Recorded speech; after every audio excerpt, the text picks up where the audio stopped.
ছি ছি ছি ছোট, ফাইনালে যে এটা তোরা কি খেললি? আমরা তো তাও ফাইনাল অব্দি গিয়েছি, আপনারা তো সেটাও পারেন না। হ্যাঁ, ডুপ্লিকেট এশিয়া কাপের ফাইনাল খেলে এত বড় কথা?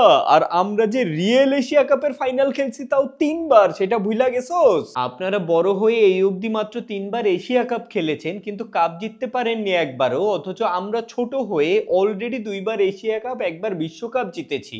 অমন বাচ্চাদের টুর্নামেন্টের কাপ তো চাইলে আমরা রোজই জিততে পারি। আমরা যেহেতু বাচ্চা, আমরা তো বাচ্চাদের টুর্নামেন্টই জিতবো। আপনারা তো খুব বড়, বড় হয়ে আজ অব্দি বড়দের বিশ্বকাপের সেমিফাইনালও তো খেলতে পারেননি। তুই তো ভালো বেয়াদব হয়ে গেছিস ছোট, বড়দের মুখে মুখে তর্ক করতেছস। এটা বেয়াদবি না বড়, এটাকে কনফিডেন্স বলে।